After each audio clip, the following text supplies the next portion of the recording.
Finally हम पहुंच चुकल बानी यूपी के देवरिया जिला के भाटपारानी में, जहां से एक कृति कुमारी बाड़ी जो कि सोशल मीडिया पे काफ़ी वायरल भइल बड़ी और उनका हम घरे पहुंच चुकल बानी और कृति कुमारी से हम बात करे के प्रयास करें। हालांकि उनके मम्मी पापा से भी बात करे के प्रयास करें और घर के अंदर हम एंट्री करते नहीं लेके चलें, दिखाएं, कृति कुमारी से बात करे के प्रयास करें। जी आई कैमरामैन भैया शांत थोड़ा चलें। देखिए यही कृति कुमारी बाड़ी और कृति कुमारी के मम्मी पापा भी मौजूद बा लोग। घर के स्थिति आप लोग देख सकते बानी कि कैसे बा, काफ़ी गरीब घर से जो कि कृति कुमारी बिलोंग करता रही, जो कि बकरी चरावत में उनकर एक वीडियो काफ़ी तेजी से वायरल बा आ घर लिपत रही है, ओहू के वीडियो काफ़ी तेजी से वायरल बा। तो हम कृति कुमारी से उनका जीवन के बारे में बात करके प्रयास करें। कृति कुमारी, सबसे पहले तो हमारा चैनल में आपके स्वागत बाटे। धन्यवाद।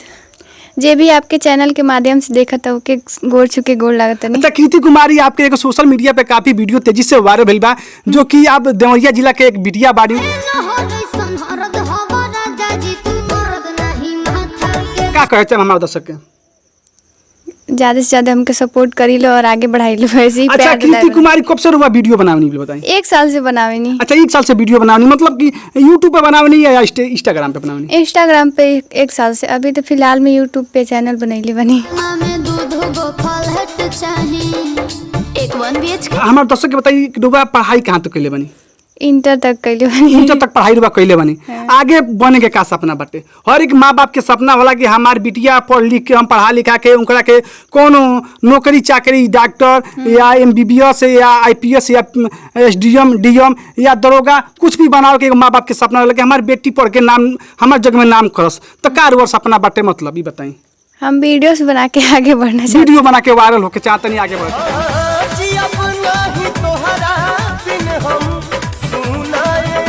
है आपके डॉक्टर बने के याद नहीं खे?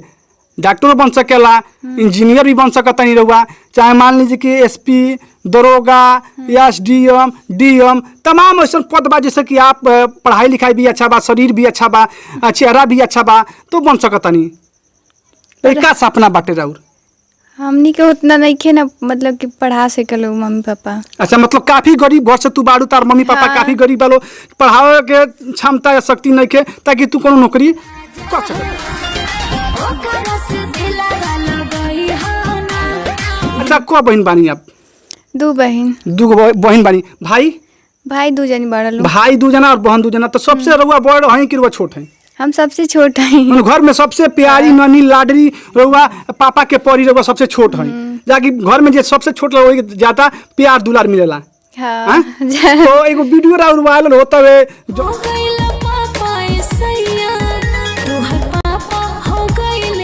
हमार वीडियो वायरल भइल बटे। कौन वीडियो हो वो जना सो वायरल भइल जननी?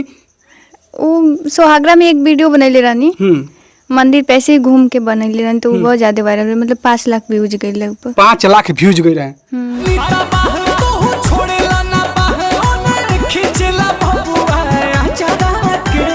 अच्छा ये बताइए रुआ वीडियो बनाने तो गांव के तमाम नौजवान साथी, चाहे चाचा चाची, चाहे मान लीजिए भाई बहन, चाहे रिश्तेदार बा, तो तरह कमेंट करती कि फलाना के लेकिन ये वीडियो बनावती या बहुत गंदा अश्लील हरकत करती है, तो कैसा लगला रुआ? मन में फीलिंग तो जरूर कुछ होतो ही। हाँ बहुत बुरा लागेला वो टाइम, बस सुने नहीं था। अच्छा को दिन आपके सहेली वालों?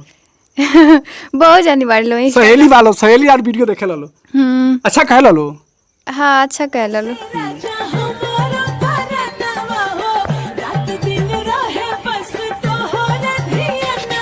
अच्छा ये बताई जीवन में मतलब इस समय तो सोशल मीडिया काफी देखत नहीं, तो वैसे कि उसे प्यार वार नहीं कुल नहीं केवल हमके मम्मी पापा से प्यार बा। मम्मी पापा से प्यार बा, वही वो प्यारे हो, मम्मी पापा के प्यार, भाई बहन से प्यार, अपने सामान से प्यार, हर तरह के प्यार हो, लेकिन सोचे जो आदमी की जो सोच अलग अलग बटे। तो ये बताई कि आगे पढ़ाई करे के सपना बाकी ना? हाँ अगर मतलब वीडियो वायरल होता, हम कुछ पैसा वैसा आई तो हम आगे पढ़ाई भी करम, वीडियो भी बना। सोच बा कि हम वीडियो बना के पैसा कमाए के, काफी तार सोच बा। तो फिर लड़की है तो कुछ ना कर सकिन, तो घर में रह के वीडियो तो बना सकिन ना। और तमाम ऐसे औरतें हैं जो वीडियो बनाती है। अच्छा ये बताएं डांस उन्स करे क्या वाला? हाँ थोड़ा बहुत डांस कर लेती हैं।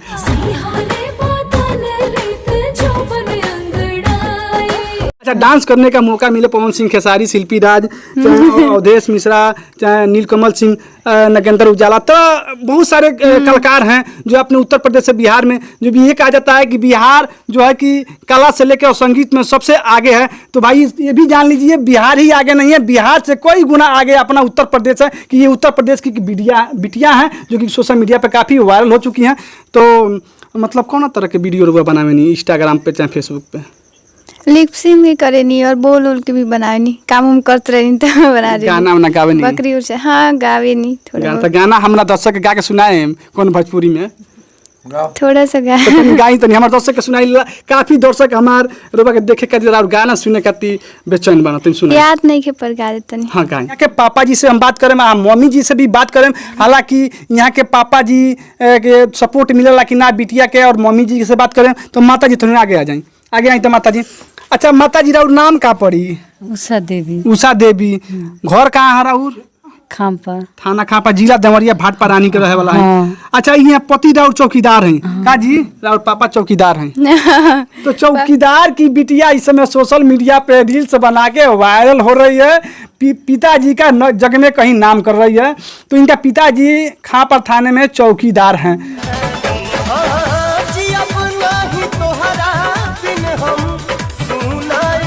राउर लड़किनिया वायरल भइल बड़ी काफी, कब जानकारी भइल? हाँ जी, एक दिन जाननी बताइली ना कुछ बना। अच्छा राउर लड़किनी बतावेली ना? हाँ बताइली एक दिन तो जाननी, बोली ना ढेर घर में काम करली बनावे नाली कहीं। खाना वाना ये बनावेली? हाँ कहीं जाए ना देनी हम। आप पतो राउर नहीं खेलो? नहीं अभी बाबू लोग शादी नहीं के भाई। बाबू लोग के बबनी लोग के? बबनी के एक जने के भाई। एक जन के शादी कर देले बनी? हाँ। माने छोट बबनी है सबसे? हाँ ये छोट है। तो बेटा के शादी नहीं कइले? नहीं अबे खाना वाना सब खाना वाना कीर्ति बनावेली? हाँ कीर्ति खाना घर के सारा काम कीर्ति करे? हाँ ये न करेली, अब हमने के दू माई खाना के साथ साथ घर के काम के साथ साथ मतलब रील्स भी बनावेली? हाँ काफी ये जो कि वायरल हुई बड़ी। हाँ। अब रउआ घर काफी भीड़ लगी। अच्छा ये बताइए कृति जी, अगर मान लीजिए कि भोजपुरी इंडस्ट्री में आपको गाना गाने के या डांस करने के या काम करने का एल्बम में पिक्चर में मौका मिल तो करे? हाँ बिल्कुल करे एकदम शौक से। हाँ। अच्छा भोजपुरी इंडस्ट्री में फीमेल गायिका में सबसे अच्छा गाना रउरा केकर लागेला? जवन गाना अच्छा लगलो पे हम मतलब वीडियो गाना कलाकार के अनुपमा यादव बाड़ी, शिल्पी राज बाड़ी, प्रियंका पांडे बाड़ी, मतलब जवन भी गाना हमके पसंद आवेला ना। अच्छा आप की ब्यादी की कल्पना पटवारी हैं, कैसन गाना लागेला वहाँ के? अच्छा लगेला। अच्छा लगेला? हाँ। गाना तरीके का गाना सुननी, मतलब सेट सॉन्ग सुननी या भोजपुरी भक्ति हिंदी कैसे गाना सुननी? गाना सुने नहीं, मतलब रील्स बना देनी आवेलन तो देखे नहीं तो रील्स पे बना देनी अगर अच्छा लगी तो। अच्छा तो पवन सिंह खेसारी के साथ काम करे के मौका मिलते रुआ करे? हाँ बिल्कुल पाका नु? हाँ। पापा जी यहाँ के बानी, पापा जी से हम बात करे के प्रयास करें। जी का नाम पड़ राहुल? हम शीतल चौकीदार। शीतल चौकीदार, शीतल प्रसाद। तो राहुल बिटिया इस समय सोशल मीडिया पे वायरल भइल बड़ी? बहुत अच्छा बा। बहुत अच्छा बाटे। पिताजी का कहना है कि हमारी बिटिया सोशल मीडिया पे काम करी, बहुत अच्छा है, जाकि असहाय हैं, गरीब हैं और काफ़ी लंबे समय से दुख का सामना कर रहे हैं। हालांकि बात उनसे ज़्यादा नहीं कर पाएंगे। अच्छा ये बताइए कि मतलब घर में सबसे ज़्यादा सपोर्ट शीतल जी केकर मिलेला राउर? मम्मी के मिलेला कि पापा के मिलेला कि भैया के मिलेला कि दीदी के मिलेला कि गाँव के लोग के मिलेला? मम्मी और दीदी पापा का। सबका प्यार दुलार आपका मिलता है। पेट पोछना आई काफ़ी बनाओ जी कहा जा के बनाओ। लेकिन जिस तरह का वीडियो और बिटिया बनाओ तरी ये तरह के केहू अपना बिटिया के मम्मी पापा मतलब इजाजत ना दी कि वीडियो तू बना के, क्योंकि शादी करे में भी थोड़ा दिक्कत उक्कत होला। कहे के बनाओ आप का कर दी गरीबी में? गरीबी में तभी गोट टूटल बा। हालांकि पिताजी जौन बानी यहाँ के भाव खो जाता नहीं कि बतावे में, तो नमो हो जाता नहीं आपके कृति। तो कृति जी कितने दिनों से आप रील बना रही हैं? आप 1 साल से बनावे नहीं। 1 साल से रील्स बनाते नहीं? तो का सपना बाटे, मतलब रील्स बना के आगे बढ़े चाहते नहीं, क्या करे चाहते नहीं? हाँ आगे बढ़ल चाहते नहीं, अब वही खातिर तो बनाते नहीं। आगे रुआ बढ़े। हाँ। तो देख सकते हैं ये कृति जी हैं कि सोशल मीडिया पे काफी वायरल बानी, पापा के परी बानी, पापा की दुलारी बेटी बानी, ऐसे में सोशल मीडिया पे वायरल बानी। तो फिर से मिले हम नेक्स्ट टाइम नेक्स्ट वीडियो में, तब तक के लिए जय हिंद जय भारत।